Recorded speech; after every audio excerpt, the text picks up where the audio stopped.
failures of the APC, which are too numerous to mention.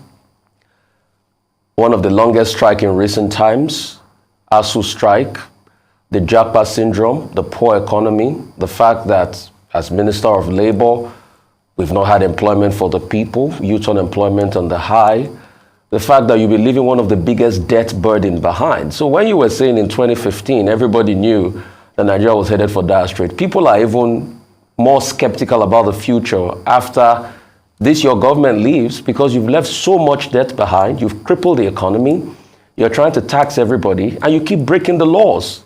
You know what you're doing now? For the first time, you've signed in the budget, the president has signed in the budget, but he's not signed the finance bill. You are a lawyer. You know that's at variance with the laws on ground. He skipped that. So the failures keep mounting. I don't know how you're going to defend all of this litany of failures. Secondly, you say endorsements don't count the dime a dozen. They don't count so much, yes, and I believe you. So much that your party had to divide their Afenifere after Payo Adebanjo endorsed Peter Obi. Then there was a going to Pa Fashion Roti at the back to seek his endorsement, and he gave it. So now we have for the first time two great Afenifere leaders endorsed two different people. And you say endorsements do not count a lot? Two questions, please, as we wrap up. The first one was not a question, the first one was a comment. So that's why I was correcting you. You were saying the economy has failed, blah, blah, blah. That was not a question. So I would prefer that we move this discussion out of this forum, so you don't sit down there as a journalist. Move two of us as co-debaters to somewhere, and then we debate it, me and you. I was expecting that you were there to ask questions and not to debate with me.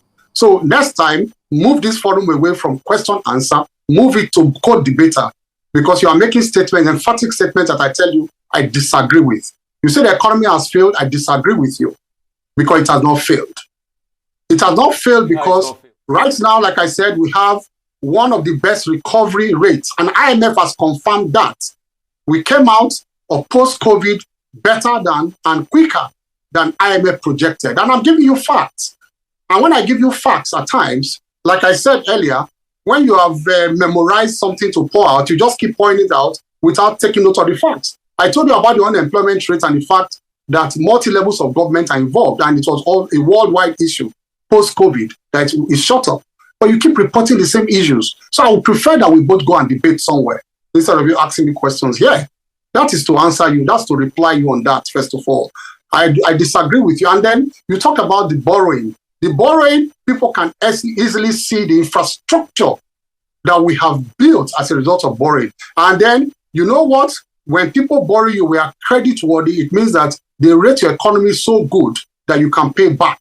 Because these are things that will reflect the economy. It's only by infrastructure you can reflect the economy, and the economy will do so well that we can pay back, these loans. Don't forget too that in Africa, our debt to GDP ratio is the best. Rufai, go and check for the big nations in Africa, of Egypt, of Kenya, of South Africa, of Ghana. Our debt to GDP ratio is one of the best. So if the world considers us credit worthy, and we have not, don't forget too, we have not also reached the IMF, ceiling of 55%. We are still doing about 25-30% of our debt to GDP ratio. Other African countries are doing 80%, 90%, 70% above the IMF,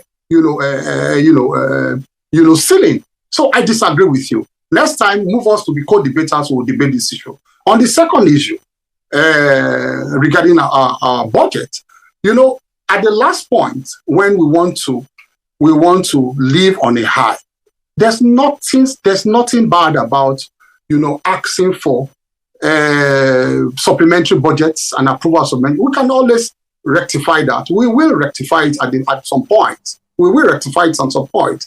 But there's nothing wrong. We have always asked for, supplementary budgets, and the National Assembly have always approved our supplementary budgets. And at some point, we will, rectify that.